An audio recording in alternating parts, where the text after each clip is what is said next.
Vous regardez du tic au tac sur GNG Média.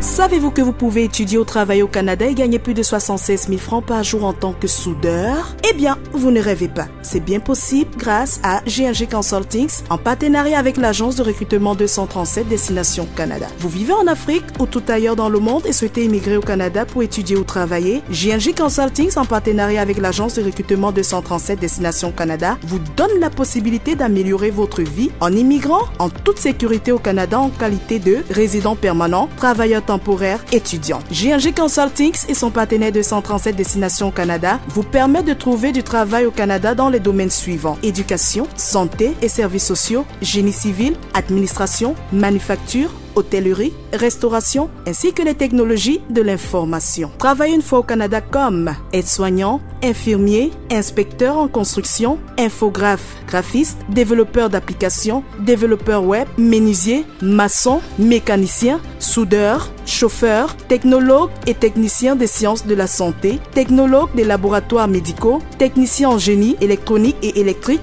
architecte paysagiste et bien d'autres. Un accompagnement en procédure classique ou express selon votre profil. Pour plus d'informations, appelez-nous au plus 237 658 37 12 90. JNG Consultings. Soyez tranquilles, nous sommes là. Mesdames, Messieurs, bonsoir. Merci d'être avec nous dans cette nouvelle production du Tic au Tac sur JNJ Média. Vous faites bien d'être connectés sur notre média. Vous faites bien d'être avec nous pour cette autre production qui signe une fois de plus avec une coprésentation du très sémillant Raoul Patrick Biffé-Iroc et l'indémoulable Romaric Tenda. Bonsoir Raoul. Bonsoir Romaric. Ravi de te retrouver dans cette production et de retrouver également nos internautes et téléspectateurs. Et effectivement, comme grand invité témoin aujourd'hui, nous recevons le très scintillant Chantal Roger-Thuilé qui est avec nous. Chantal Roger-Thuilé, bonsoir. Bonsoir. Merci d'être là. Nous sommes 26 millions d'habitants, 30 peut-être. Que votre choix se soit posé sur moi est un privilège. Je suis donc privilégié de m'adresser à très certainement les passionnés du débat, avec la brillante compagnie des passionnés de la chose journalistique que vous êtes. Le président de la République a dit, lors d'un discours dont il ne se rappelle plus certainement des thèmes exacts, qu'il aimerait être retenu par l'histoire comme l'homme qui a porté la prospérité et la démocratie au Cameroun. Pour la prospérité, on attendra un peu. Il semble que c'est pour 2035. Pour la démocratie, il semble que ça veut dire parle. Ils veulent toujours, jusqu'à ce que, hélas, il vous arrive le sort d'un de vos malheureux confrères. Mais je suis très heureux d'être en votre compagnie et à celle de vos internautes. Merci infiniment. Alors, le 17 janvier dernier, Martinez Zoro est brutalement arraché à la vie. Quelques jours plus tard, Jean-Jacques Ola-Bébé, un prêtre orthodoxe et animateur radio également, sera retrouvé mort à son domicile. Chantal Roger-Thuilé, le Cameroun est-il devenu un pays du crime? Hélas. Voyez-vous, c'est une fin de règne. Et ça va dans tous les sens. Du coup, la question, est-ce qu'il y a un tocsin au centre du village, prend tout son sens. Chaque fois qu'il y a un bateau et qu'il n'y a pas un capitaine à bord ou un homme à point, ça prend les directions que ça prend. Et chez nous, malheureusement, ça prend la direction de la criminalité. Vous avez des camps. Le premier qui a géré le pouvoir, qui aspire à y rester, c'est-à-dire ceux qui ont été acteurs et qui veulent continuer acteurs, et ceux qui sont spectateurs et qui piaffent d'impatience d'arriver aux affaires. Au milieu, ceux inquiets qui se sont rendus coupables d'inceste avec l'argent public et qui ont peur des représailles le moment venu. Donc vous avez ces différents camps qui s'affrontent et l'affrontement a largement dépassé le débat politique, le débat intellectuel pour aller dans le champ de la violence. Pour le jeune Martinez, il s'agit là d'une atrocité qui représente l'inquiétude d'une société qui est à la croisée des chemins, qui ne sait pas quel sens prendre. Voyez, il y a le général et le particulier. Et nous étions quelques-uns qui pensions que nous étions dans un débat gentleman à penser qu'on était encore dans le général. Là, la mort de Martinez est bien la preuve qu'il a mis le doigt à la plaie, qu'il a touché là où ça fait mal. Et que donc désormais, le côté théorique de la lutte pour la conquête du pouvoir doit être désormais sans doute mis en second plan. Désormais, nous sommes là à la phase pratique. Des camps se sont enrichis, des budgets se sont constitués, des efforts pour s'armer aussi. Mes informations sont qu'il faut faire attention désormais aux frontières de la République, avec la guerre du Nord-Ouest. Voyez-vous, la guerre en Libye a aidé pour beaucoup à armer Boko Haram. Il faut craindre qu'il y ait eu cette érosion de la violence dans le reste de la République, en passant par l'Ouest, évidemment. Vous avez vu les incursions notées à Mbouda et à Koptamo, je crois, dans le Noun. Alors, le malheureux incident de Martinez Dogo révèle une chose, la première, c'est qu'il faut que le président de la République, qui, d'après la Constitution, détient entre ses mains le pouvoir politique, le pouvoir militaire, l'article dit, je le cite de mémoire, le chef de l'État, chef suprême des forces armées, patron de la magistrature, patron de la défense, patron de la police, patron de je ne sais plus quoi, nomme et révoque à tous les emplois civils et militaires. Alors, dans le cas de l'espèce, il se trouve dans son village, eh bien, la ville s'arrête. La ville s'arrête. Et cela va jusqu'à la caricature, voyez-vous. J'ai regardé à la chaîne de télévision, une chaîne souvent moins huppée que la vôtre, je ne passerai pas sans dire un mot sur votre studio, qui est des meilleurs de la capitale, il faut le dire, et sur le caractère somptueux du cadre où nous sommes reçus, pour dire que, oui, il y a eu dans cette affaire le chef de l'État qui n'a pas montré le là. Nous allons dans quelle direction? Il y a eu des gens qui se sont impatientés. Je vais, si vous me le permettez... S'il faut prendre votre cas, Chantal Roger Tullier, quelle était votre réaction après avoir pris la nouvelle de l'assassinat de Martinez Zogo? Comment avez-vous réagi à chaud? D'abord, c'était une douleur indicible. C'est un petit frère. Que vous connaissez très bien? Bien entendu. À l'époque, j'ai d'énormes difficultés avec un ponte du régime qui me fait 20 procès. À part vous, Romaric, à part Martinez, pas grand monde ne me côtoyait. Des gens allaient chercher de l'argent sur ce ponte du régime et il avait été décidé que je sois mis en quarantaine, que je puisse pas m'exprimer sur les 20 procès, 20 que ce ponte du régime, proche parent du président de la République, m'avait intenté.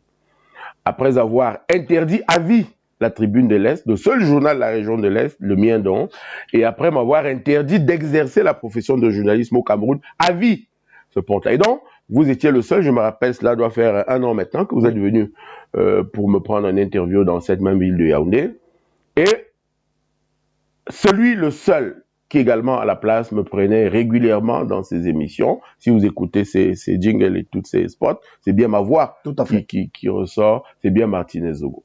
Donc, au-delà du fait que, de façon permanente, je l'ai côtoyé, presque au quotidien, il n'y a que professionnellement, il s'est avéré quelqu'un de fidèle.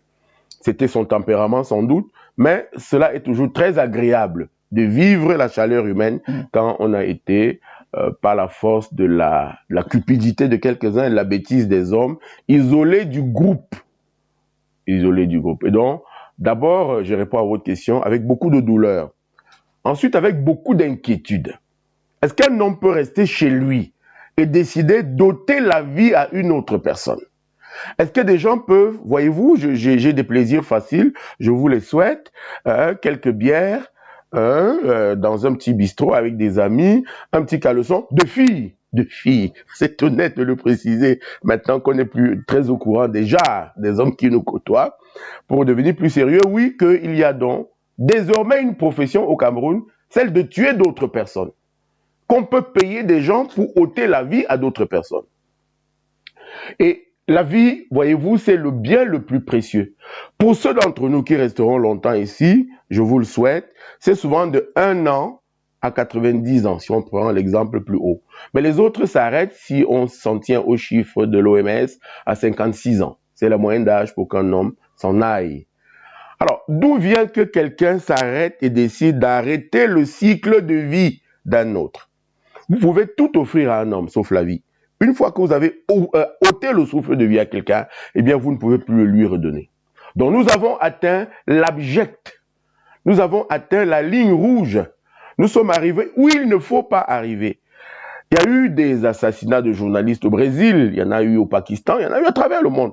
Mais jamais on n'a connu quelqu'un qui a été tué avec autant de violence et autant de sadisme.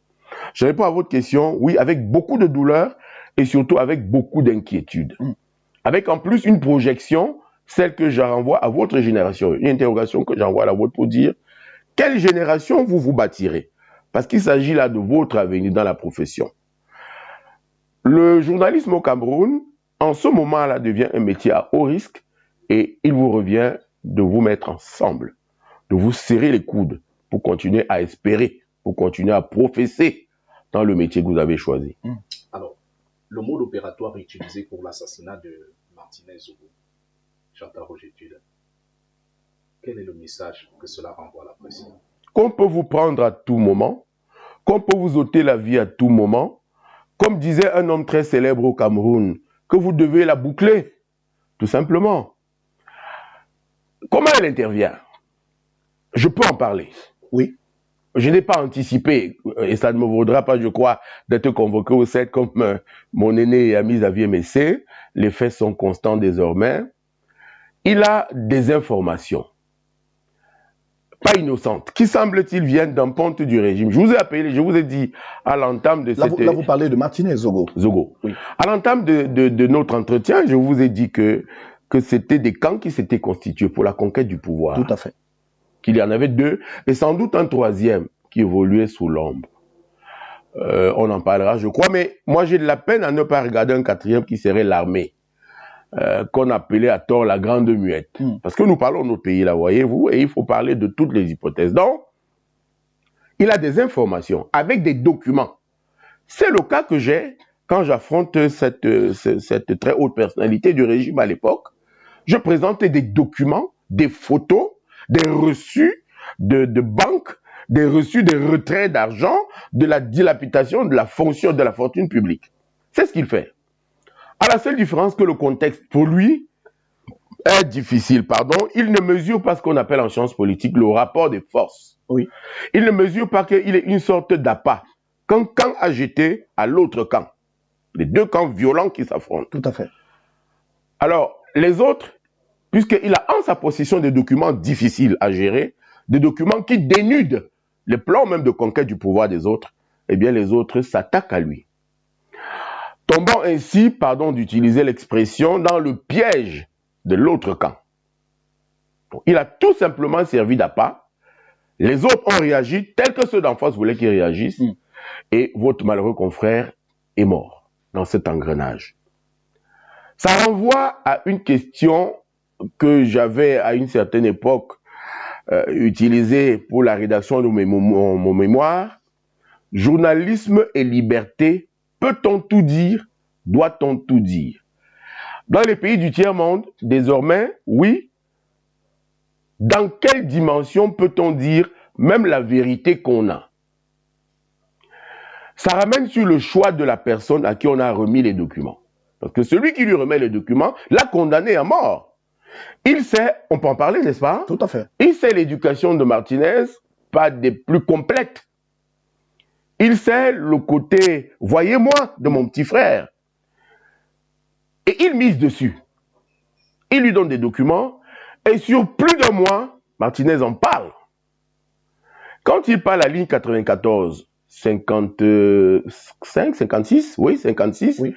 Et 60, je ne sais plus quoi, oui, 65, eh bien, il parle des personnes, désormais milliardaires, je précise qu'un milliard, c'est 1000 millions, et que dans un contexte de précarité économique qui est le nôtre, des gens vendraient mère et père pour 10 francs, 20 francs. Voyez-vous, il donne les chiffres et met en danger la liberté même de ce qu'il a dénoncé. Et il cite les noms. Il cite les noms. sans doute quelquefois même les numéros de compte, les jours où ils ont émargé Tout à fait. et les dates. Il y a dedans pêle-mêle les gens qui se reconnaissent. Tout le monde sait aujourd'hui qu'il y a des députés, qu'il y a bien connus qui quelquefois s'élèvent en donneur de leçons. Chacun sait aujourd'hui que c'est, pardon de dire ça comme ça, des comportements albinos. Et donc, il y a cette prise de risque sans protection, Oui. sans repli.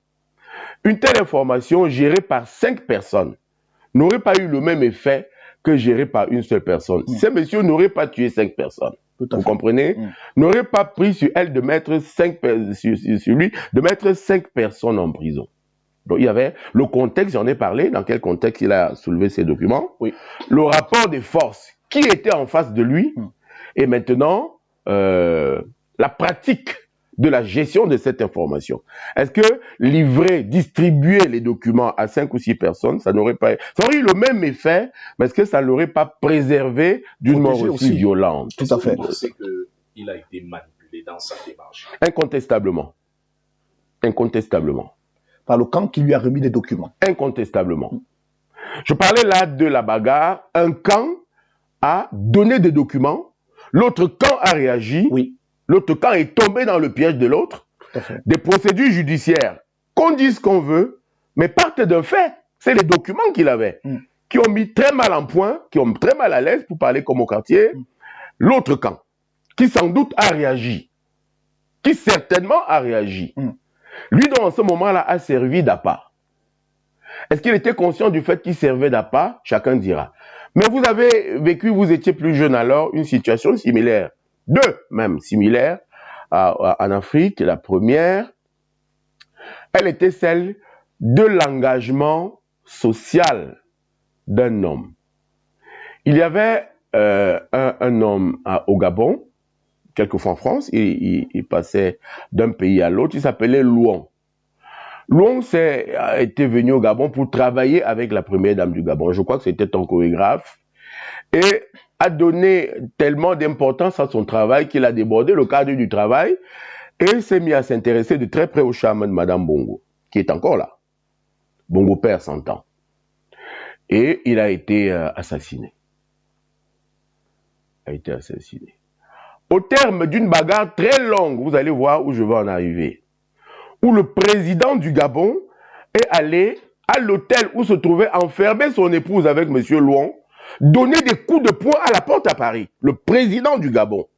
Je crois qu'avant, il était déjà président de l'OUA, je ne sais pas, mais enfin, il s'appelait plus Albert Bernard Bongo, il était déjà Omar Bongo. Donc, c'était des années 80 par là. Donner des grands coups de pied à la porte, et ça créait un incident diplomatique. Il s'est blessé aux mains, je suis le président du Gabon, je suis le président du Gabon. Et la police gabonaise française est arrivée, l'a maîtrisé, on a pensé que c'était un voyou, et ça créait un incident diplomatique.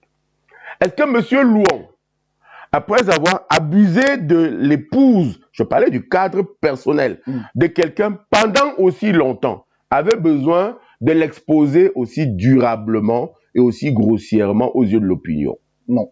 C'est-à-dire qu'il faut savoir s'arrêter à un moment. Et c'est ce qui s'enseigne dans les écoles de journalisme. J'ai dit tantôt qu'il y avait une question que j'avais utilisée à l'irradiation de mon mémoire. Journalisme et liberté, peut-on tout dire? Doit-on tout dire? C'est une sorte d'autocensure qui est même protectrice. Protecteur, l'autocensure. Donc, est-ce qu'il s'est protégé? Pas beaucoup. Oui. Est-ce que les autres avaient le droit de l'assassiner? Non, j'ai dit que la vie est le bien le plus précieux. Et que quand vous l'avez, celui qui vous l'ôte ne peut pas vous le remettre. On vous a vu même très courroucé, Chantal Roger, tu l'es sur des plateaux de télé et même sur la stèle qui avait été déposée à Amplitude FM où il fallait absolument peut-être poser quelques bougies pour rendre hommage à Martinez Zogo. On vous a vu parce que vous étiez effectivement dans tous vos états et que cela vous a choqué. On vous a vu annoncer en grande pompe une marche en direction d'Etoudi, le palais de l'unité où loge et réside le président Paul Biya, parce que, dites-vous, il fallait absolument qu'on présente cette situation au chef de l'État afin qu'il réagisse. Alors, je vais vous donner en exclusivité le récit de cette affaire. Qu'en est-il de cette initiative et pourquoi cette initiative n'a-t-elle pas prospéré? Parce que je vous ai dit au début que le président de la République est finalement le seul qui décide. tel que vous êtes assis, monsieur Romari, tel que vous êtes assis là, il prend son bic, le président, à cet instant. Il signe un décret, tout le monde se met à genoux devant vous. Vous êtes le ministre. Vous êtes protégé par le décret. Il reprend son bic, il signe, vous n'êtes plus ministre, personne ne vient plus chez vous. Vous n'êtes plus ministre. Vous n'avez plus le décret. On appelle ça en sciences politiques la capacité de nuisance. Eh bien, conscient du fait que c'est la capacité de nuisance, je vais vous faire une petite confidence. Il y a un médecin de la ville de Yaoundé qui reçoit des savons, guère plus qu'un petit carton de savon, et qui dit « Je voulais remercier la première dame pour l'aide définitive qu'elle vient de nous faire, de nous envoyer le savon. Désormais, les gens ne vont plus mourir dans cet hôpital. » Oui, on va jusqu'à la caricature de ce qui descend du centre du pouvoir, qui certainement rejaillit sur la première dame. Une autre marque, ça c'est au quartier Essos, il y a une poubelle qui arrive, les grandes poubelles là, et des nouveaux camions qui sont arrivés. Donc, les populations de ce comité de base prennent sur elles de faire une motion de soutien au président de la République pour le remercier de la poubelle qu'on vient d'installer.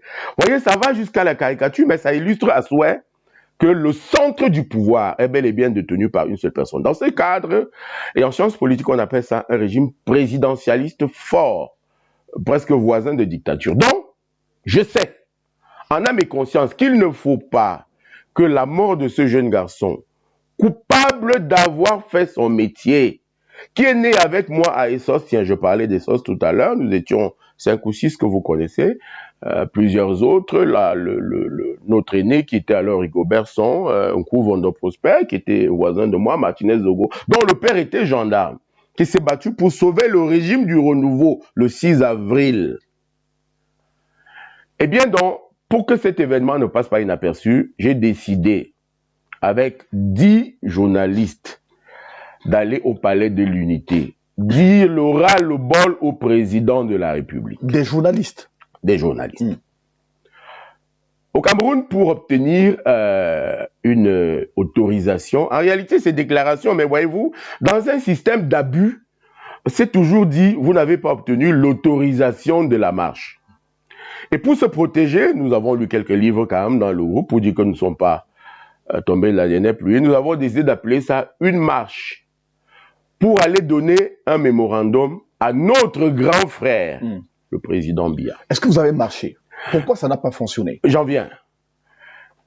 Et nous devions partir de le palais des sports à Ouarda. Oui. À Ouarda, pour le palais de l'Unité. Et on a ouvert des fiches. Voyez-vous, tout le monde a été choqué dans la République. Au terme d'une demi-journée, il y avait 2013 personnes inscrites pour faire la marche de Ouarda au Palais des Sports pour le Palais de l'Unité. Nous ignorions à l'époque que le rassemblement se faisait en face même de l'immeuble Ekan, où toutes les suspicions vont que votre jeune confrère a séjourné pour sa détresse et pour sa mort. Je mets ça au conditionnel, évidemment, les enquêtes n'étant pas encore achevées. Et il me fallait 2 autorisations puisque j'étais l'initiateur de la chose. Celle du sous-préfet de Yaoundé 3, parce qu'à ce niveau-là, à Ouarda, Hôtel Hilton, pardon pour la publicité, vous êtes à Yaoundé 3. Et celle du sous-préfet de Yaoundé 2, parce que nous allons traverser Tchinga. Et celle du sous-préfet de Yaoundé 1, parce que nous allions arriver au Palais de l'Unité. Or, on aurait pu résumer cela en une seule autorisation. La jonction des procédures. C'est un fait de droit, je crois. Donc, il était difficile d'avoir la première autorisation, mais j'ai pu trafiquer parce que ce sous-préfet-là est un peu de ma région natale. Le lendemain, il fallait affronter un autre sous-préfet qui avait été pistonné la nuit. On lui a dit, tu ne peux pas autoriser ça, parce qu'ils sont déjà 2000. S'ils marchent en passant par la briqueterie, les ressortissants, pardon de dire ça comme ça, à Oussa, vont s'ajouter à la marche. Et jusqu'à Itoudi, il y aura au moins 1 million de personnes. Ce ne sera pas contenable. On a dit on parle en vrai, n'est-ce pas? Je vous dis les choses telles qu'elles se sont faites. Dans la soirée, une dame m'appelle, elle est commissaire divisionnaire. Elle Elle ne mérite pas que je dise son nom ici pour mon hygiène bucco-dentaire et pour la vôtre d'ailleurs. J'ai jamais compris pourquoi quelqu'un qui est une dame peut avoir un comportement aussi scélérat. Enfin, elle retient ma carte nationale d'identité. Pour avoir l'autorisation, il faut avoir la carte nationale d'identité pour que le sous-préfet signe votre autorisation. Elle disparaît de la ville pendant 3 jours. Je n'ai pas ma carte nationale d'identité. Je n'ai pas l'autorisation signée. Un autre sous-préfet qui est favorable à la manifestation m'appelle. Se fait taper sur les doigts le lendemain et dit, m'appelle. Après, il me dit, moi j'ai signé, regarde, même sans ta carte. Il montre effectivement le papier signé. Mais la femme qui doit enregistrer et mettre les cachets n'est pas là. Elle a mal aux dents. Voyez, toutes ces petites simagrées étaient pour que la manifestation n'ait pas lieu le jour. Oui. Le jour de la manifestation, la police envahit l'endroit. Les délégations de Douala sont déjà arrivées. J'ai déjà loué les cars. Je n'ai pas l'autorisation. La police est sur place. Le ministre de la Communication me fait appeler. Elle me dit, moi je suis le ministre des journalistes. Au Cameroun, il n'y a pas 2000 journalistes. Est-ce que cette manifestation n'est pas infiltrée? Je lui précise que c'était écrit les journalistes et les sympathisants qui se battent pour la liberté de la presse et pour la liberté tout court.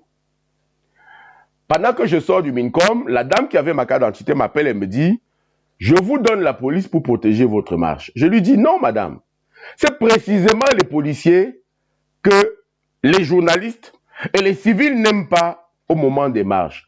Vous voyez, pendant les marches du MRC, ils ont leur police. Pendant les marches du SIF, ils ont leur police, ainsi de suite. La vôtre provoquera l'esclandre. Qu'elle dit donc, on ne peut pas autoriser votre marche. Et de toute façon, vous n'avez pas la carte d'identité, vous n'avez pas l'autorisation. Elle vous le dit carrément. Bien sûr. Et très clairement. Bien sûr. Et donc, il n'y a pas marche. Je vais à une ambassade au Cameroun, une ambassade étrangère, je vous la dirai off the mic, et cette ambassade me dit, faut pas rêver, cette manifestation n'aurait pas eu lieu. Mais nous sommes au courant que le chef de l'État vous écoute. Allez rédiger un document. Vous voyez, je vous dis des choses difficiles là.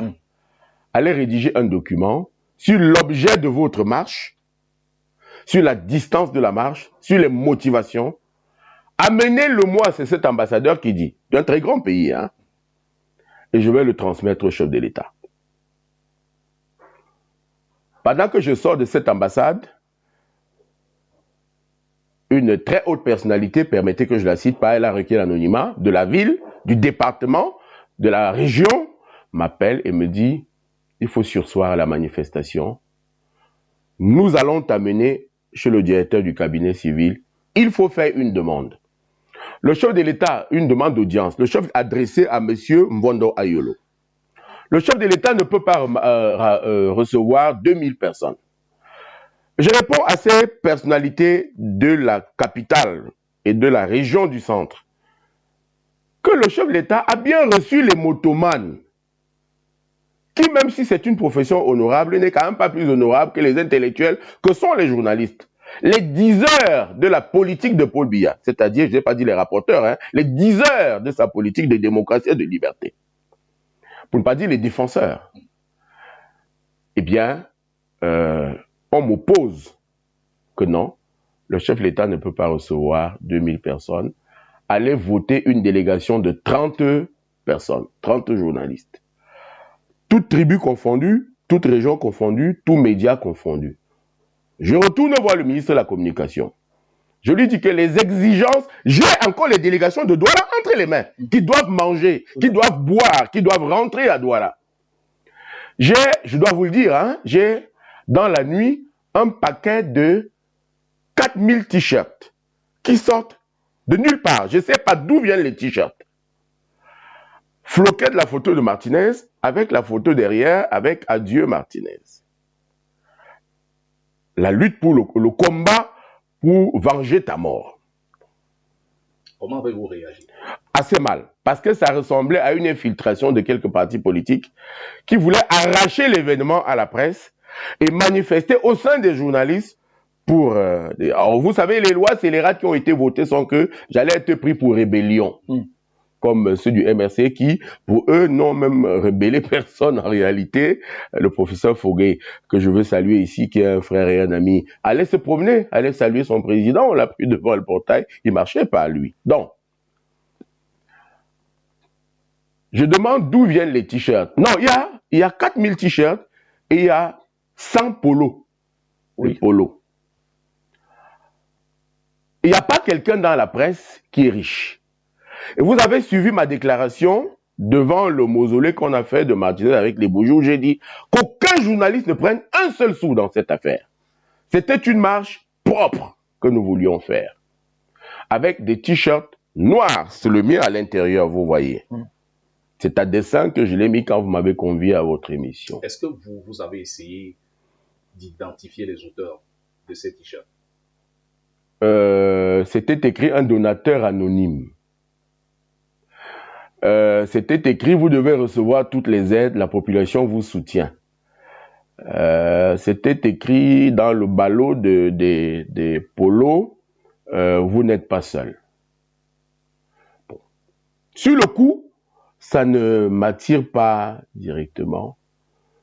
Et le ministre de la Communication me convoque à nouveau.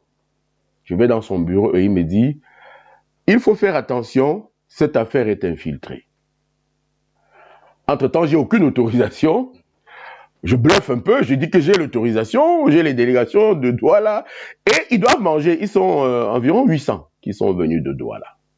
Bon.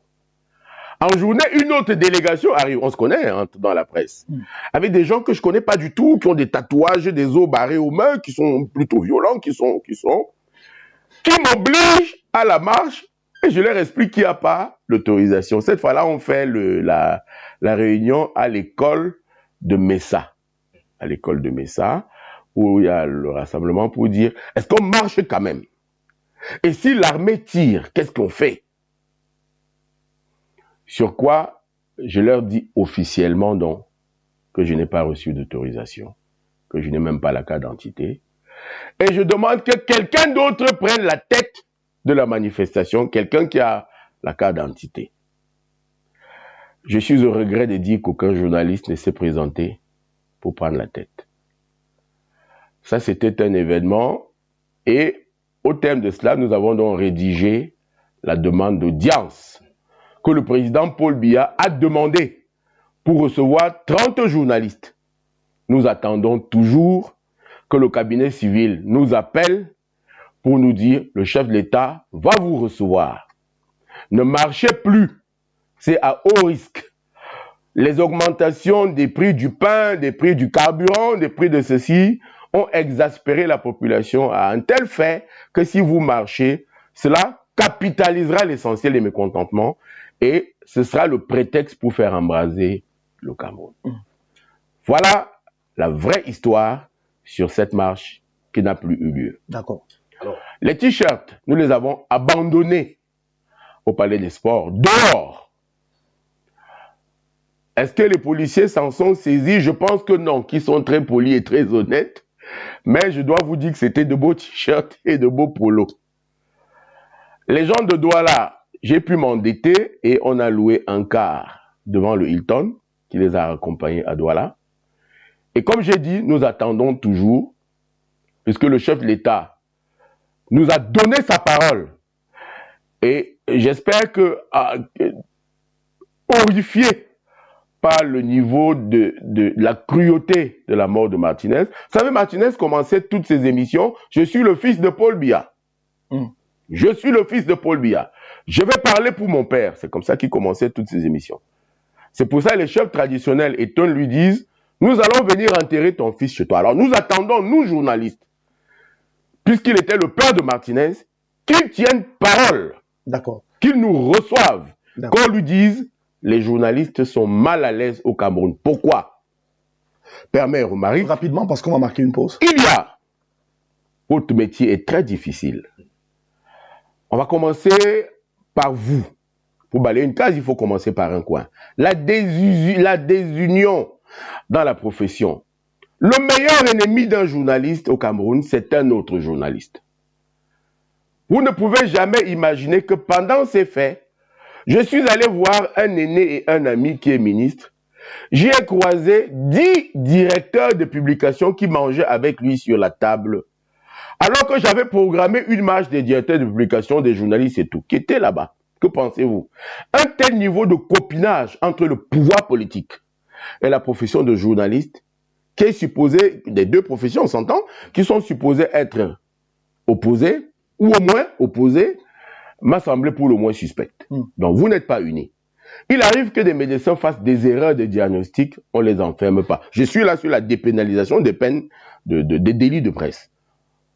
Et pourtant, des gens meurent. D'où vient-il que quand un journaliste se trompe sur une information, c'est 6 mois de prison? Il y a maintenant l'UJC, l'Union des journalistes du Cameroun, qui doit s'associer à toutes les autres associations satellites pour faire encore fort. Il n'est pas normal que l'UJC soit chapeauté par les seuls journalistes de la CRTV et de Cameroun Tribune, qui sont des journalistes, je mets des grosses guillemets, officiels. J'allais dire vassaux, je ne le dirai pas. Il faut maintenant repenser au Conseil national de la communication. Voyez, c'est écrit Conseil. Martinez, avant d'être arrêté, était convoqué au Conseil national de la communication. Pourquoi donc, puisqu'il avait les documents? C'était pareil pour moi. Vous savez, parti au tribunal, souvent j'ai vécu des atrocités. Une dame, elle est juge, elle est encore là. Vous voulez que je la cite? Non. Elle dit, elle est juge, elle dit, vous avez tous les documents sur ce que vous dites là, vous accusez le directeur de la CNPS. Je dis, oui, j'ai tous les documents. Elle me dit, il faut les amener. Ils vont vous disculper. J'amène les documents le lendemain, elle me dit, détention illégale des documents administratifs. En fait, elle retourne... Maintenant, bien sûr. D'ailleurs, il y a un ponteux du régime, on a dit qu'on ne le cite pas, qui me dit, il faut rédiger une lettre d'excuse au DG de la CNPS. Ce que je fais. Le DG de la CNPS, il va chercher les chefs traditionnels de chez toi, il vient demander pardon. Ce que je fais. Qui vient se mettre à genoux. Et c'est le ministre Nkuete qui dit non, les chefs traditionnels ne se mettent pas à genoux quand même. Bref, ma lettre d'excuse, que je remets à son avocat Mbita Blaise, que je remets à Amougou Belinga qui était son ami, il les remet au juge, qui me juge et dit que la lettre que j'ai remise était des aveux. Que si je demande pardon, c'est que j'ai vraiment fauté contre le directeur de la CNPS. Voilà, aucun journaliste ne s'est levé pour dénoncer ça. J'ai fini pour la corporation. Et le dernier point, le vrai. Il faut créer la maison de la presse. Avant que Martinez ne soit pris, il errait. Si vous voyez, en France, il y a un domicile où les journalistes de l'humanité sont allés par moment quand ils ont des difficultés économiques même simplement. Sur l'économie, ça me permet d'arriver sur l'aide à la presse. On ne vous aide pas. Vous êtes le deuxième pouvoir en réalité. Pour que le pays marche, il faut que vous dénonciez. Vous êtes le gendarme de la République. Et maintenant que le MRC, le SDF et tout cela c'est terminé, pardon de ne pas citer mon parti, Debout le Cameroun, et il y a vous qui faites maintenant le travail des partis politiques de l'opposition. Quand on vous donne, comme cette fois-ci, 50 millions que vous n'avez pas eu, n'est-ce pas? Je lis dans les journaux que tout cela est allé à M. Amougou Belinga. Quand on vous donne une aide, est une injure. C'est un droit. Ça doit être un dû. Du budget de la République. L'État doit soutenir la presse. Très bien. Et au Gabon voisin, cette aide est de 6 milliards de francs. Au Sénégal, également, et en Côte d'Ivoire, 4 milliards. Chez vous, elle est de 50 millions. C'est une injure. Je propose qu'on marque une pause. Chantal Rouget-Tulé, on va dans cette deuxième partie d'émission, on va effectivement continuer de parler de l'affaire Martinez-Zogo. On va aussi parler de la région de l'Est, qui est une région essentiellement lésée, dont vous avez fait de multiples dénonciations dans ce sens. Mais permettez qu'en marquant cette pause, nous prenions un petit clin d'œil du côté de notre partenaire ISETA, qui offre des formations véritablement exceptionnelles à toutes les personnes qui veulent avoir un cursus susceptible de leur donner la possibilité non seulement de suivre de magnifiques études, mais d'avoir une insertion socio-professionnelle des plus établies. On regarde cette transition publicitaire de notre partenaire Isetac. On se retrouve dans une poussière de secondes. À tout de suite. Vous regardez JNJ Média. Restez avec nous.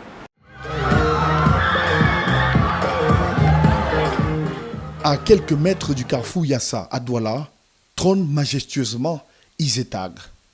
Créé en 2015, Isetac est le plus important des instituts privés des enseignements supérieurs bâtis dans la capitale économique du Cameroun. Il est construit sur une superficie de 2 hectares avec 2 grands bâtiments imposants qui abritent les salles de cours et le bloc administratif.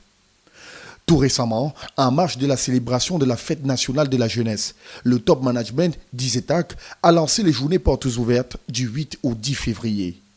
3 jours d'entretien, d'orientation, de conseils et de présentation du savoir-faire d'Isetac aux futurs bacheliers venus par milliers visiter tour à tour les infrastructures ainsi que les ateliers de génie mécanique, de chaudronnerie et de fabrication métallique, ou encore celui de menuiserie et ébénisterie dont dispose l'université. C'était vraiment agréable. Déjà, j'ai apprécié le fait qu'ils sont venus nous chercher avec leur cas et ils nous ont amenés ici à l'établissement. Et ensuite, ils nous ont bien accueillis. Ils nous ont fait visiter leur établissement. Nous avons visité la salle multimédia.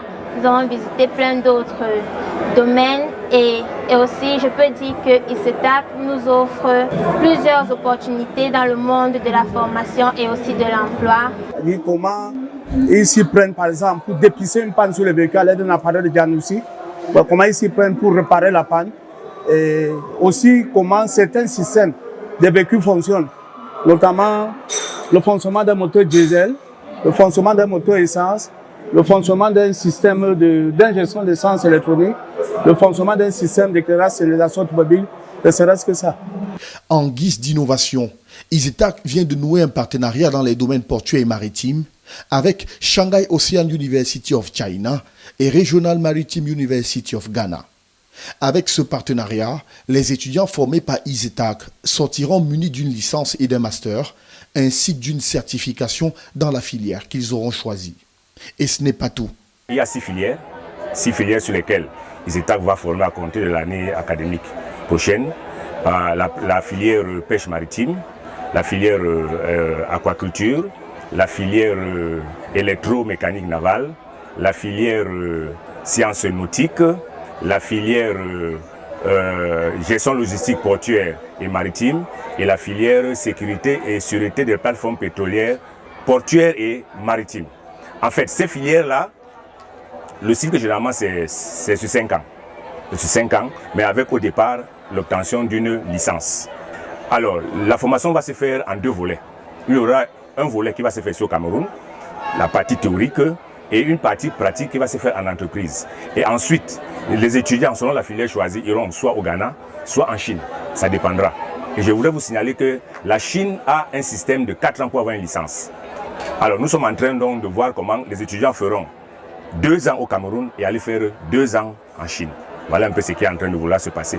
Plus de 7 années d'expérience qui auront permis à l'Institut supérieur des technologies appliquées et de gestion de former plus de 300 diplômés, de se doter de 20 ateliers et laboratoires sophistiqués, ainsi que de construire une mini-cité de 199 chambres où logent les étudiants pour un meilleur suivi. Un sérieux qui a hissé Isetac au rang de 4e national au BTS en 2021 et depuis 2022, cette université est désormais sous centre écrit des examens BTS. La formation à Isetac se fait 70% pratique, 30% théorie. Parce que nous devons amener nos apprenants à pouvoir se prendre en charge après leur formation, après le passage à Isetac. C'est pourquoi nos ateliers sont suffisamment équipés avec des appareils de la pointe. Et ça se dessine par quoi? Par les résultats, par nos résultats que nous obtenons dans les différentes sessions d'examen, d'examens nationaux. Pour le reste, Isetac offre des formations dans d'autres domaines tels que banque et finance, génie civil, menuiserie et ébénisterie, en cycle BTS, HND, licence professionnelle et master professionnel. Merci de regarder du Ticota sur JNJ Média. De retour sur ce plateau, nous sommes toujours en compagnie de Chantal Roger-Tuile. Certains membres du service des renseignements, ainsi que l'homme d'affaires Jean-Pierre Moko-Belinga, sont sous mandat de dépôt provisoire à la prison centrale de Kondengui. Et selon leurs proches, ils seraient innocents. Pour le cas de Jean-Pierre Moko-Belinga, précisément, Chantal Roger-Tulle, est-il victime d'une injustice? On a coutume de dire au Cameroun qu'il faut laisser la justice suivre son cours. Mais tout le monde copie en France. Et en France, on dit qu'il y a de fortes présomptions. Voyez, je n'aime pas un terme qui est usuté ces derniers temps où on dit présumé voleur, présumé coupable. Je n'aime pas ce terme. Pourquoi? Parce qu'il y a le stade d'Olembe. Le chef de l'État a donné 65 milliards pour construire le stade d'Olembe. Il n'y a pas le stade et il n'y a pas les 65 milliards. C'est bien qu'on les a volés. Et donc celui qui les a pris, les a volés, c'est un voleur. Vous comprenez? On n'a pas dit présumé. Non. Il n'y a pas les 65 milliards, il n'y a pas le stade, les immeubles, l'hôtel qui était prévu, le marché, et tout cela, les voies de contournement. C'est donc qu'il y a eu un vol. Et celui qui a pris cet argent est un voleur. Et pour contextualiser le cas Martinez, avec Amougou Belinga. J'ai parlé de forte présomption. Oui. J'ai dit que je n'aime pas les termes qu'on utilise au Cameroun, laisser la justice suivre son cours. Vous voyez, au Cameroun, on l'oublie assez, mais c'est écrit que les juges rendent la justice au nom du peuple camerounais. C'est le peuple qui s'est senti lésé. Prenons deux hypothèses. Vous avez lu la Révolution française, vous connaissez l'affaire Danton-Robespierre. En France, à la Révolution, à tort ou à raison, le peuple voulait le sang. Le peuple voulait la tête de Robespierre. Il fallait sauver le régime. On a sacrifié la tête de Robespierre. On fait de la politique ici, messieurs. J'ai dit première hypothèse. Vous ne pouvez pas accumuler autant d'inimitié et continuer à rester innocent quand vous êtes cité autant de fois avec une telle irrégularité dans les faits aussi délicats. Que voulez-vous dire? Je veux dire que vous ne pouvez pas être cité d'aussi près dans un crime aussi odieux sans qu'on interroge réellement votre comportement, votre praxis et votre intégration dans cette affaire. Dès qu'on vous a pris, qu'on vous a gardé, c'est que vous êtes suffisamment impliqué dans l'affaire.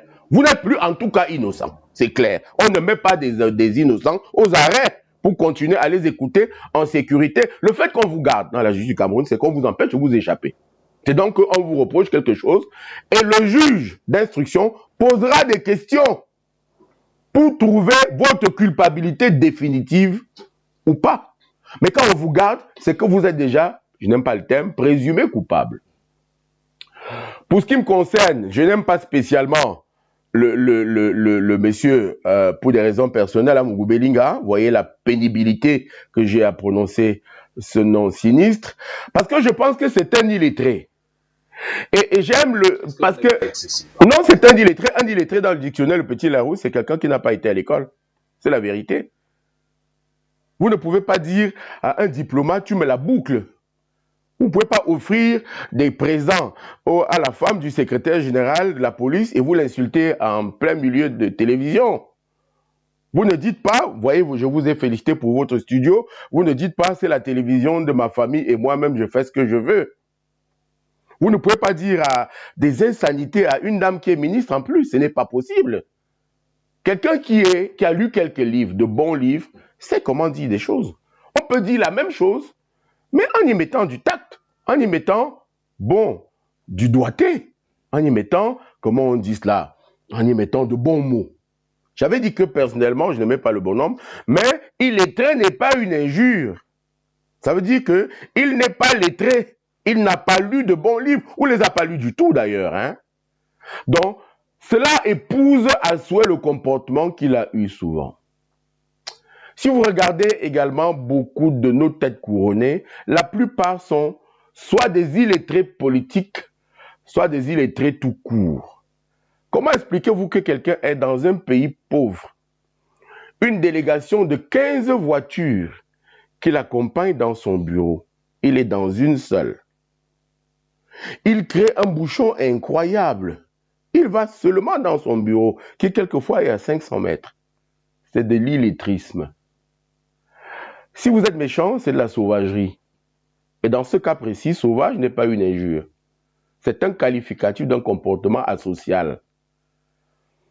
Si vous êtes propriétaire d'un avion, loué ou acheté, et que vous mangez le fromage à 9 heures, je parlais des faits.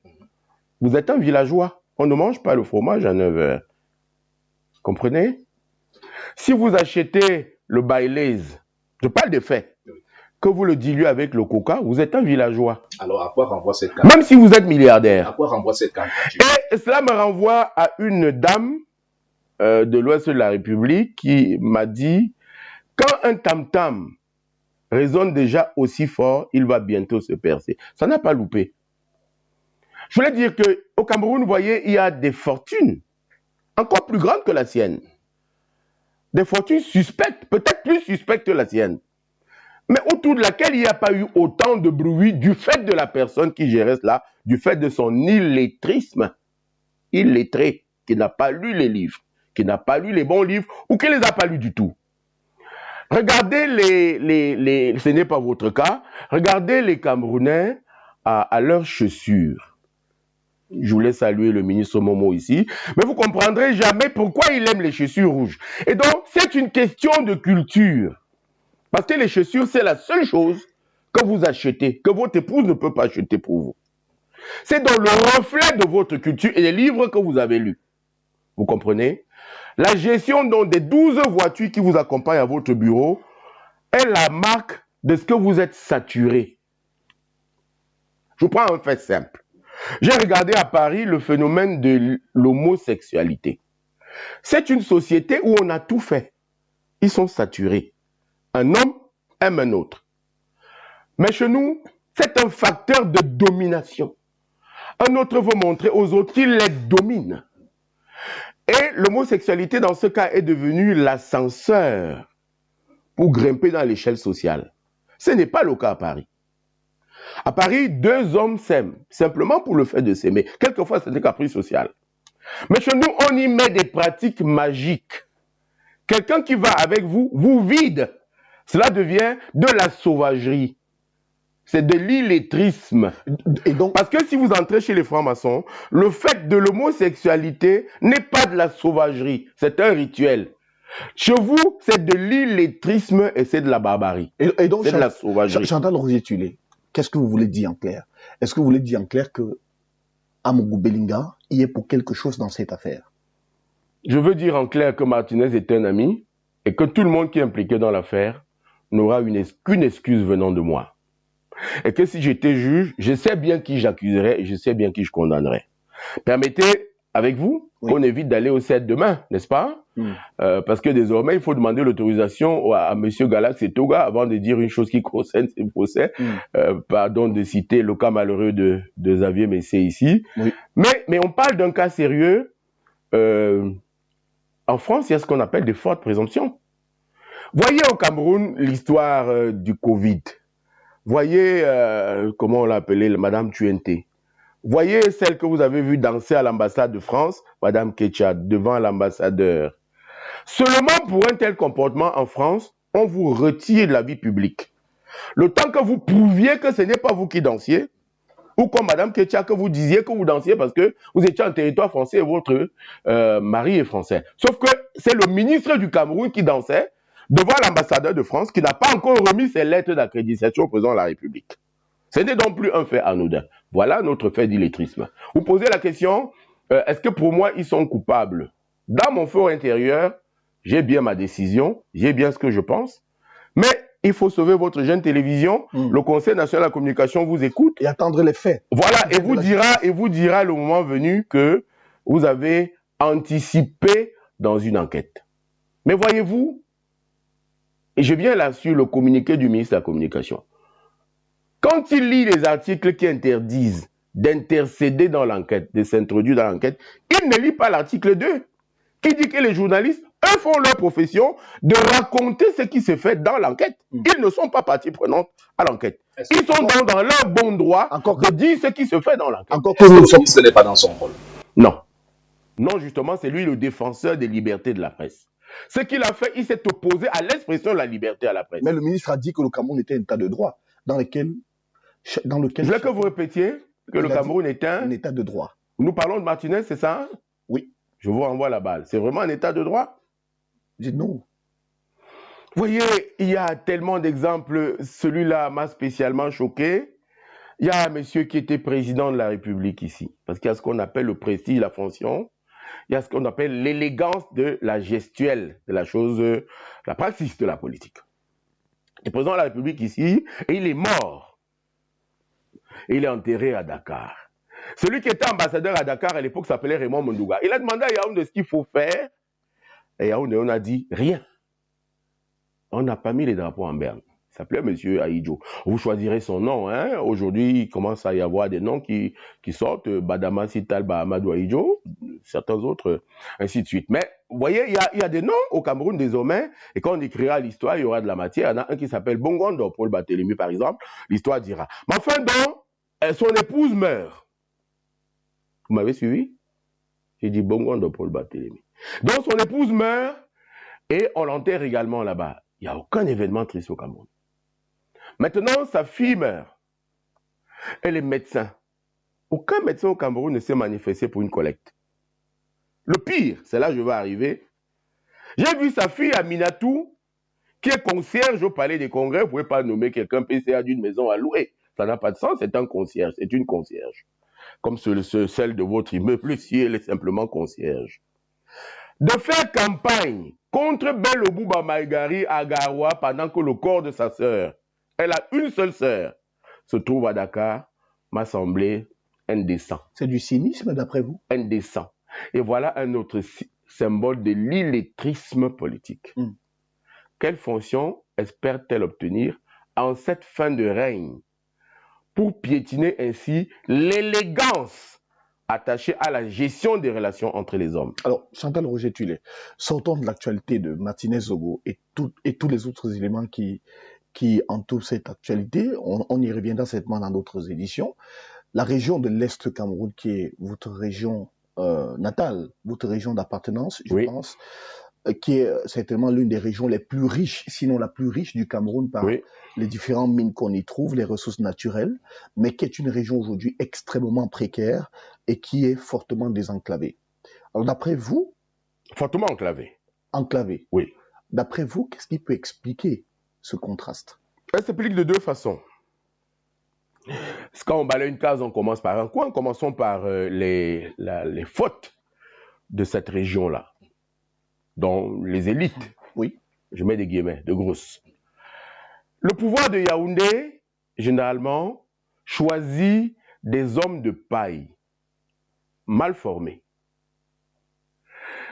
Et si vous avez, on parlait des chaussures tout à l'heure, si vous avez regardé la quasi-totalité des ministres de l'Est, du moins ceux qui ne sont pas de la génération de 2018, tous, avant d'être nommés, n'avaient pas de chaussures. Comprenez ce que je veux dire? Non. Et vivaient dans le dénuement le plus total. Quelques exemples. Monsieur Bokam Jean-Baptiste vient de Bagbézé, un village voisin du mien. Sa mère s'appelait Mama Chanze, paix à son âme. On a soupçonné que son père était un prêtre de l'église catholique, mais il était très pauvre. Très pauvre alors. Vous voulez un autre exemple? Oui. Madame Tokpanou Isabelle, née à Saul Mbiol, était professeure d'université en fac sciences. J'étais alors à l'université, délégué d'étudiants. J'étais même président des étudiants. Et souvent venue à l'école en babouche. C'était pas la plus riche. Elle s'était mariée d'un Béninois qui me semble commettait quelques fautes de gestion, mais enfin, c'était pas les plus riches. Je veux dire que les interlocuteurs que le pouvoir central de Yaoundé choisit sont souvent à l'image de ce que ce pouvoir veut avoir. Ce ne sont donc pas les interlocuteurs, mais des vassaux, mais des laquais, qui attendent tout. Ce n'est pas anodin de dire à vos internautes, à vos téléspectateurs, que sur 5 ministres à l'Est, ils ne sont pas 5, ils sont 2,5. Sur 5 ministres à l'Est, par exemple, il y en a 4 qui ont des épouses boulous. C'est donc qu'on vous nomme, on envoie une femme boulot, vous gérez comme on dit au quartier. Je prends un exemple qui est courant, le ministre Lé, qui était un journaliste médiocre, chacun sait. Pas jusque-là. Non, si. Vous êtes de cette profession, ce n'était pas les plus grandes plumes. Il est sorti lestique à la botte parmi les derniers. À l'époque, à lestique, quand on sortait parmi les premiers, chacun sait, c'était courant. Je parle du journaliste. Par exemple, sans faire de fausse modestie, moi je sais que je suis brillant journaliste, par exemple. Les piètres ne travaillent pas à la CRTV quand même, Chantal. Vous parlez du système camerounais? Oui. Dans ce cas, je vous relate une anecdote d'un discours du chef de l'État où Charles Ndongo pose la question, on ne citera pas le nom, vous n'aimez pas? Alors faites-moi un résumé à chaud de ce discours du président de la République. Vous connaissez d'ailleurs le monsieur. Et il dit, écoutez Charles, ce qu'il faut d'abord aimer et admirer ici, c'est la circoncision du président Paul Biya. Comprenez, vous l'avez dit la concision. La circoncision, c'est bien autre chose, de plus bas. Il est brillant ce monsieur? Ça peut être un lapsus. Voilà. La bouche ne dit que l'abondance du cœur. Et donc, quand vous avez regardé sur cet tas de médiocrité qu'ils ont choisi pour servir, non pas d'intermédiaire, mais de laquais, il y a une scission. Il y a un fossé qui se creuse entre le petit peuple et son élite. Je ne voulais pas dire son intelligentsia, parce qu'il y a bien des gens intelligents à l'Est. Vous voyez, quand on nomme un ministre, c'est bien le président qui nomme. Mais dès qu'on l'a nommé, il rentre au village remercier les populations. Mais dès qu'il revient à Yaoundé, il se coupe de ces populations. Vous avez donc Bokam Jean-Baptiste, je parle des plus éveillés. C'était licencié de sciences économiques, Université de Yaoundé. Saleh Charles, c'était un forestier, cursus scolaire en pointillé. Bondé Emmanuel est un professeur de CTI. Vous savez, Lé Joseph est un journaliste baccalauréat, même pas journaliste principal. Vous voulez qu'on parle de qui? Yves Mbele-Ndoé. Il ne sait même pas lui-même ce qu'il était. Et je vous le révèle, c'était un infirmier vétérinaire. Et ce n'est pas les meilleurs d'entre nous à l'Est que vous choisissez comme intermédiaires. Et pour cela, vous aimez à dire, ils sont bêtes à l'Est. Mais non, c'est assassin de faire comme cela. Un mouvement est donné qui s'appelle l'éveil de l'Est. Avec ceux qui revendiquent comme moi une certaine fierté, certains livres et certaines compétences et certaines cultures. Oui, parce qu'il y en a là-bas qui ont dit, qui disent, qui revendiquent que la région la plus riche ne peut pas être autant violée, piétinée, humiliée au quotidien. Mais donc là, estime... L'Est vit son avenir à l'imparfait, du fait des crimes du régime de Yaoundé. À l'Est, on a toujours voté Paul Biya à 99%. Mais Chantal Roger, L'Est de la République a donné une épouse à Paul Biya. Est-ce que vous savez ce que l'Est a reçu en récompense? Rien. Mais Chantal vous avez écouté le discours de M. Lé. M. Lé a dit que l'Est a reçu sa part à l'anniversaire du président Biya. Et vous ne vous reconnaissez pas. Je vous le dis, en Mondovision, l'Est n'a rien reçu. Chantal... Quand l'Est a des postes au gouvernement, ce sont des strapontins. Chantal Roger, tu l'es. Gérés souvent par des infirmiers Chantal Roger. vétérinaires. Chantal Roger, deux questions. Une certaine opinion estime que vous lancez tous ces mouvements parce que vous voulez attirer l'attention du président de la République sur vous, pour que vous puissiez demain bénéficier de certaines de ces grâces. Je vous conseille vivement, pour que je n'oublie pas, oui. Je vous conseille vivement, si vous êtes consulté pour entrer au gouvernement, de ne rien faire, de fuir à quatre jambes. Ce régime est achevé. Si vous entrez maintenant, vous serez comptable de son bilan. Chantal Roger. De la banqueroute de toute une économie qui comptabilise 29% de taux d'inflation. Pour 13 000 milliards de dettes. Chantal Roger Tulé, si aujourd'hui, le chef de l'État, par un décret présidentiel, décide de faire de Chantal Roger Tulé le nouveau ministre de la Communication du Cameroun, vous allez accepter la fonction ministérielle ou... Non. Non, très clairement. Voyez-vous, au-delà de la profession de journaliste que j'ai adoptée, aimée et admirée, j'ai pas dit la circoncision, comme ce brillant journaliste, je mets des grosses guillemets sur brillant, je suis président de parti politique. Mon parti politique, c'est Debout le Cameroun, légalisé depuis 2015. Et j'ai la prétention d'avoir gagné les élections à la mairie de Yaoundé 6, puisque j'ai fait 6417 voix. Avant de me faire dire que je n'avais que 9 conseillers, avant de me faire dire après qu'on ne devient pas maire comme ça, avant que quelqu'un qui est encore là m'évite à aller coucher avec lui. Vous comprenez ce que je dis? Qu'on ne devient pas maire de Yaoundé 6 sans être avec nous. Parce qu'il demandait, est-ce que tu es avec nous? Qu'est-ce que ça veut dire avec nous? Je vous dis des choses graves là. Et donc non, j'accepterai pas. D'abord, le ministère de la Communication, c'est celui qui a le plus petit budget de tout le gouvernement du Cameroun. Les journalistes se marchent sur les pieds pour 4 milliards. Vous voulez être à la défense, par exemple? Ce sera difficile pour vous et moi de gérer la défense du Cameroun aujourd'hui. Il faut quelqu'un qui fasse beaucoup de concessions, qui n'ait pas les mêmes préoccupations d'intégration nationale comme moi. Parce que je veux, pour moi, essayer d'équilibrer, d'équitabiliser, pour qu'il y ait l'Est, partout les choses se décident. Voyez-vous, il y aura à la gestion de l'après-Biya des hommes qui se présenteront. Mais ces hommes devront être des gens qui capitaliseront des sympathies de plusieurs ordres. La première, il faut gérer l'homosexualité. C'est désormais une voie importante au Cameroun. Il faut gérer les francs-maçons. C'est-à-dire, il faut en être. Il faut avoir des relations là-bas. Parce que les Rose-Croix ont été battus, ça fait 10 ans maintenant. C'est les maçons qui sont aux affaires. Il faut avoir des ramifications dans l'église catholique. Vous voyez l'abbé, qui vient de Douala, qui marche à pied là, souvent à Yaoundé. C'est de la politique pure qu'il fait. Il faut avoir dans l'église catholique qui a le plus vaste mouvement, courant, organe d'espionnage. Partout où l'église s'est installée, le Vatican est informé à temps et en heure sur les agissements politiques et économiques de ce pays. Donc vous avez les homosexuels, les francs-maçons, l'église et l'armée. Je veux parler de l'armée. Vous voyez, j'arrivais sur l'armée. Vous avez dit, est-ce qu'on vous nomme ministre de l'armée, oui, des armées, vous accepterez. J'ai dit qu'à l'état de quelqu'un qui veut faire entrer l'Est partout, ce sera difficile. Pourquoi? Parce que la rumeur dit que pour entrer à Alémia, il faut donner 9 millions. J'ai dit la rumeur, hein? On est obligé d'être prudent au Cameroun. Mais voyez-vous, en France, chacun sait que la rumeur, c'est la dimension informelle de l'information. Mais la rumeur, soit dit qu'il faut donner 9 millions.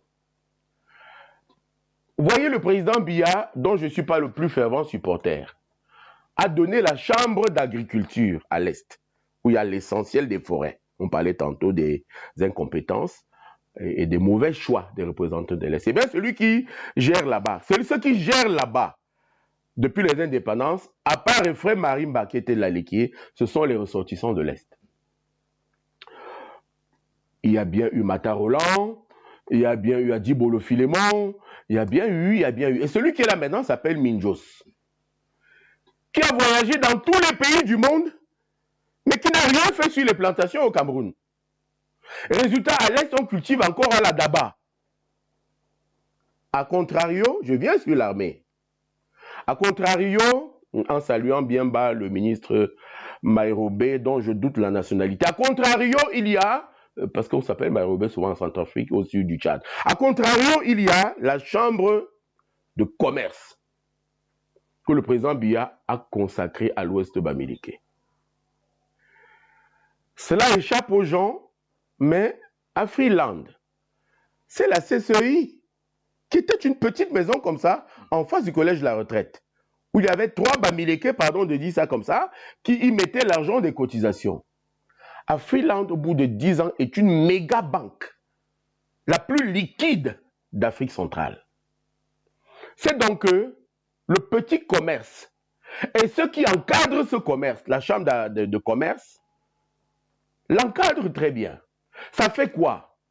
Ça fait que si vous avez besoin d'argent aujourd'hui, de l'argent liquide maintenant, vous allez chez les détenteurs du secteur tertiaire au Cameroun, c'est-à-dire le petit commerce. Et si on donne donc 9 millions pour entrer, j'ai dit que c'est la rumeur, à l'Émia, cela fait que l'essentiel des entrants à l'Émia sont Bamileke parce que celui qui a l'argent pour entrer à l'EMIA est Bamileke. Cela vous échappe peut-être, mais regardez la plupart des grandes élites fortes, techniques à l'EMIA, les transmissions, les ponts, je crois que c'est Kamgen qui est au pont, les grands travaux, je crois que c'est même Atonfa qui est à la communication maintenant. Comptez, les grands postes sensibles, stratégiques, techniques sont tenus par les ressortissants de l'Ouest Bamileke. En sciences politiques, cela s'appelle une force à intégrer. Mais dans le contexte actuel où les gens ont pris 9 millions, cela crée que dans 20 ans, l'essentiel des officiers du Cameroun seront d'une même région. Voilà ce que la cupidité de quelques-uns peut causer dans la stabilité d'un pays. Voyez-vous, vous me demandiez si je voulais être ministre de la Défense. Je dis que non, il y a beaucoup trop d'enjeux. Et le mien personnel est que l'Est soit intégré dans les cercles de décision. Je ne saurais sans doute pas rester dans de bonnes mesures quand je sens qu'il y a un déséquilibre concernant l'Est de la République sur la répartition en matière d'officiers supérieurs. Donc je serai un très mauvais ministre de la Défense. Chantal Roger Tudor, vous avez évoqué en début de cette émission un nom, Mekoulou Ngondo. Oui. Le DG de la CNPS. Quels sont vos rapports? Aucun, ils étaient très mauvais. Que je vous raconte comment cela s'est passé. Pardon les intempéries, je suis légèrement enchiffrené. Vous voyez, ils ont coupé tous les arbres à l'est et ça a bousculé l'écosystème. Vous n'avez plus de saison aujourd'hui. Il me semble que des familles, des très proches parents du chef de l'État, se sont vus attribuer par le ministre des Forêts des immenses portions de forêt. Il semble que c'est 40 hectares et que ces populations-là seront délogées, parmi lesquelles des populations autochtones des Pygmées. Donc, un jour, je suis dans mes bureaux à l'avenue au pont de la gare. On était parti l'avenue Germaine, au pont de la gare. Et un ministre en fonction, il est encore là. Un ministre en fonction de nos amis s'arrête. Pom, je sors. Petit frère, c'était un vendredi soir. Comment ça va? Je lui dis que grand frère, c'est très mauvais, c'est un vendredi violent. On est fauché. Il dit, moi je viens de Soie, où je suis allé chercher mes loyers. Il a des mini-cités à Soie. Je précise que la loi au Cameroun interdit cela, on appelle ça l'imprescriptibilité. Je lis un débat qu'il y a partout. Nouran Fotso, député de Chekabra, Libye, elle vend les produits pour le maquillage et il se trouve des gens pour la défendre. La loi interdit aux députés et aux ministres de faire du commerce. Et même aux fonctionnaires, c'est une loi. C'est la loi. Eh bien, ces ministres donc de mes amis, qui a ses mini-cités, qui fait une activité commerciale néanmoins, nous donne 500 000 francs. Nous sommes 5. Il y en a un qui est mort maintenant, Gilbert Tchalekani. Il y en a un qui est devenu directeur général d'une grande société de communication officielle. Vous avez dit qu'on ne cite pas les noms. Qui signait alors Zézé. C'était lui, Zézé. Il y en a un qui est devenu sénateur, qui signait Ateba Olinga. Vous voulez que je cite les noms? Vous voyez, je sais protéger les confrères. Et moi-même, et Dorothée, qui est allée en France maintenant, à d'autres aventures. Bon. Et le ministre me dit, tu connais mon salaire. Si j'avais pu avoir un peu plus d'argent, je t'aurais dépanné. Si j'ai plus durablement, si j'étais directeur général d'une société, je t'aurais aidé.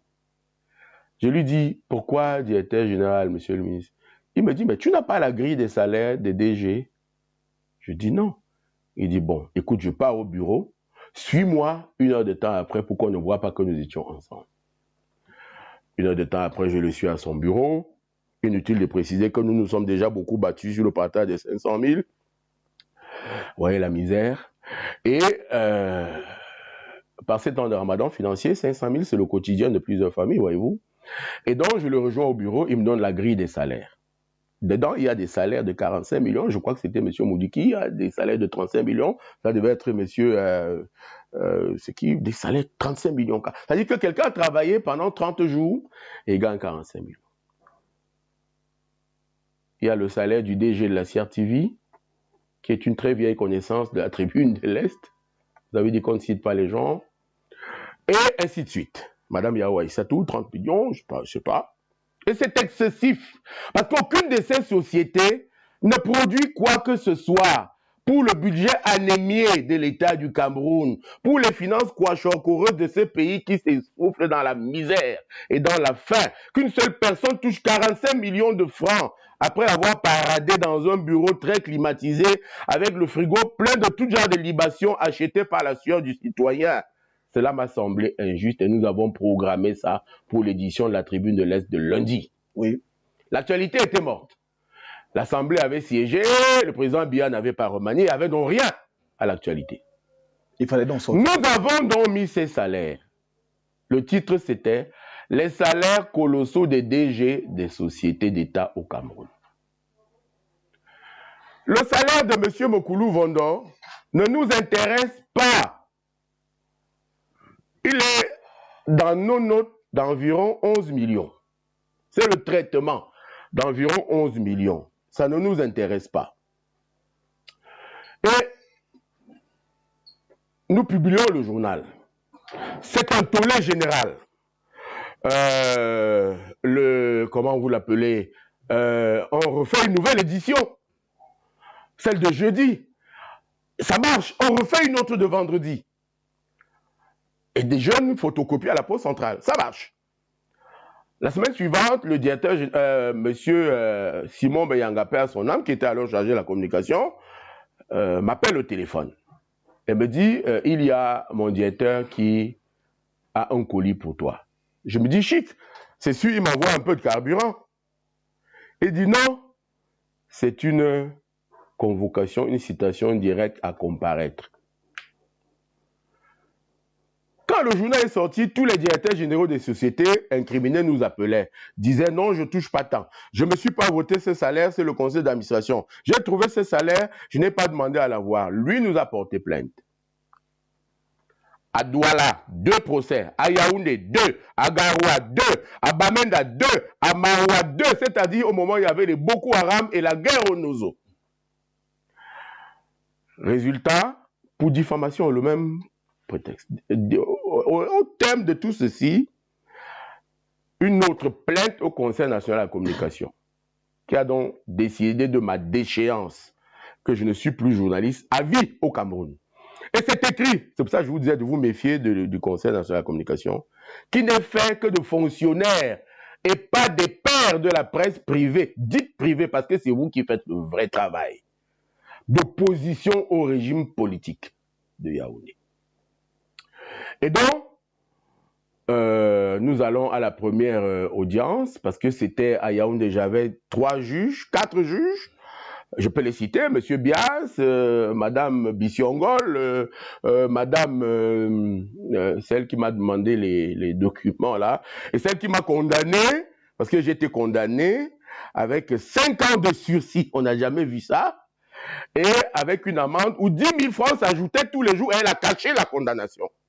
C'est-à-dire que chaque jour qui passe, 10 000 s'ajoute votre amende. C'est pour ça que j'ai dû trouver, il fallait trouver de l'argent pour payer les amendes. Et ma mère a dû vendre notre maison pour payer ces amendes pour que je n'aille pas en prison. Parce qu'au Cameroun, quand vous payez l'amende, on commue les amendes en peine privative de liberté. C'est-à-dire, on vous arrête, vous payez les amendes ayant déjà fait 6 mois. Connaissez ce qui était le plan. Vous me demandez quelle relation j'ai avec lui? Aucune. Parce que je me suis senti très fortement brutalisé dans ce que j'avais encore de respect pour quelques personnes. Il suffisait, je veux finir, c'est très important, qu'il m'appelle, qu'on s'asseye. Le fait de me faire venir les chefs traditionnels de l'Est pour venir lui demander pardon, c'était de l'abus. Le fait de me faire rédiger une lettre d'excuse et l'utiliser comme des aveux, c'était de l'abus. Le fait de dire qu'on a mis qu'il avait 11 millions, quand nous avons calculé après, c'était 23 millions.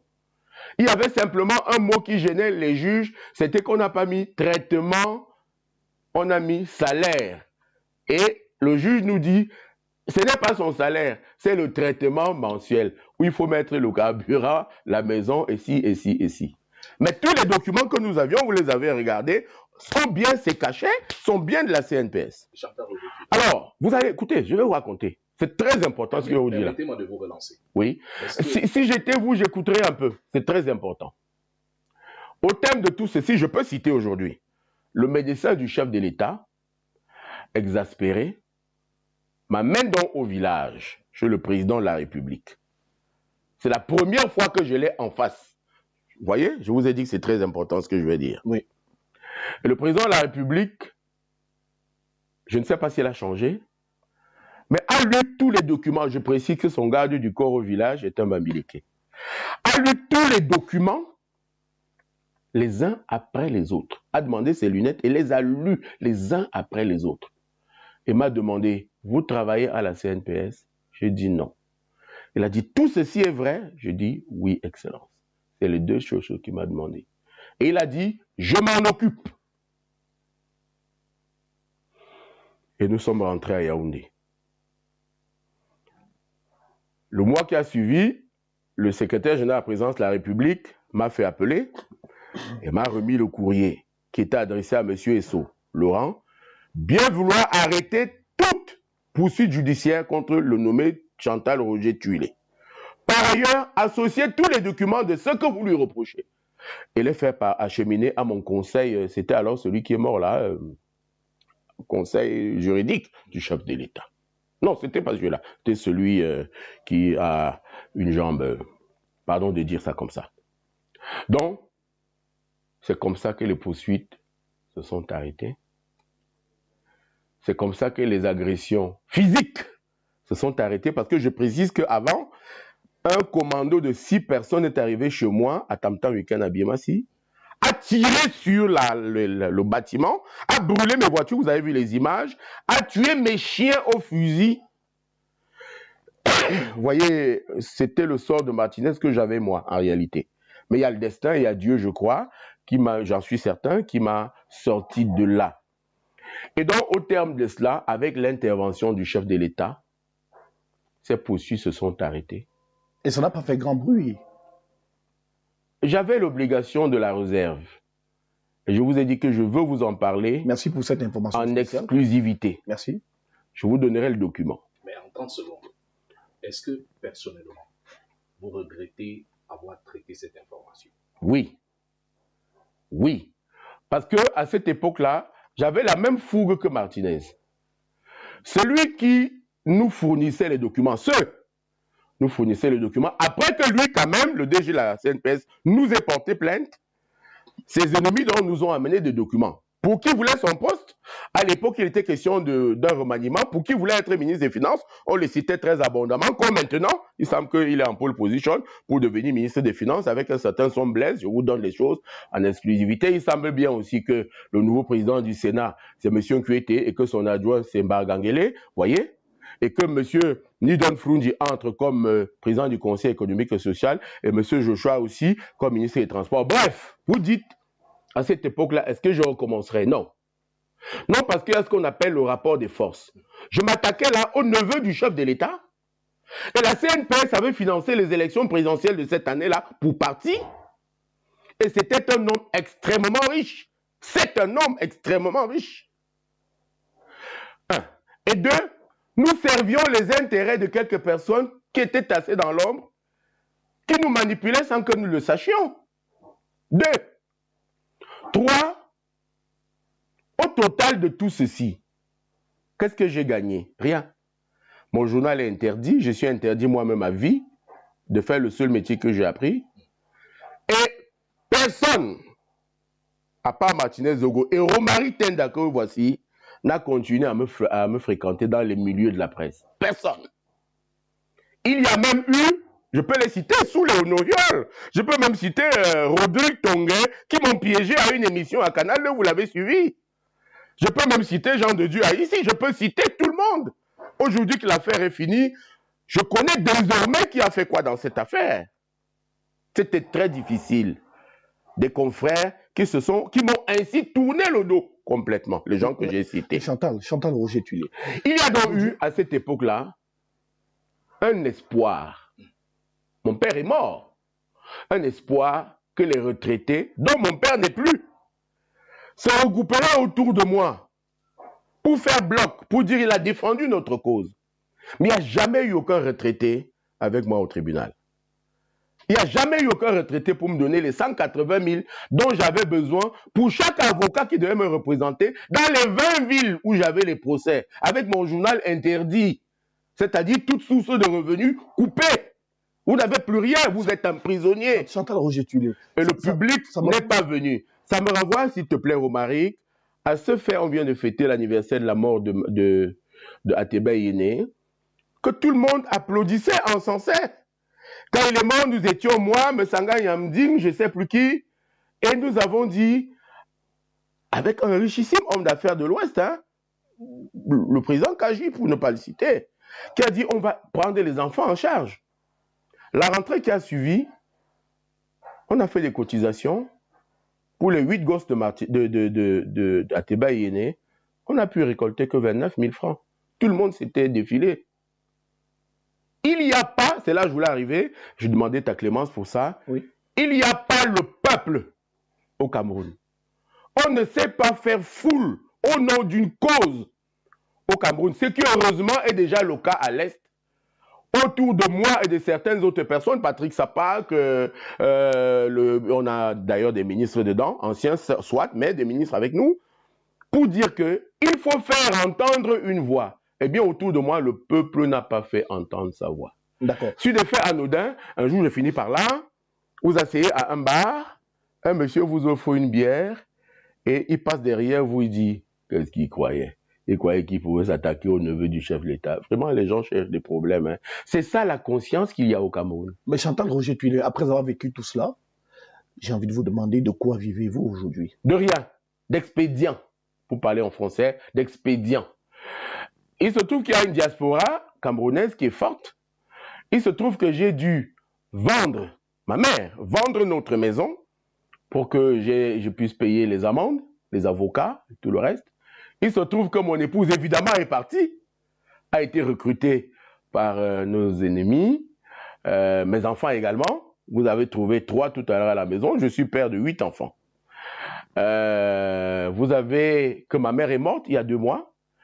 Lors de ma dernière condamnation, parce que c'était 6 mois avec 5 ans de sursis, avec, je crois, c'est 3 millions, sur lesquels se sont ajoutés, je profite pour remercier tous les Camerounais qui ont payé cette amende, parce que beaucoup de Camerounais ont participé.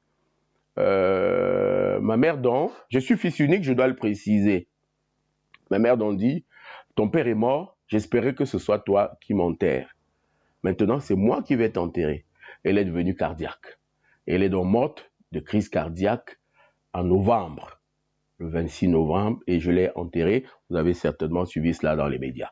Alors, est-ce que je recommencerai pour ce que j'ai étendu de misère personnelle et générale? Je ne le pense pas.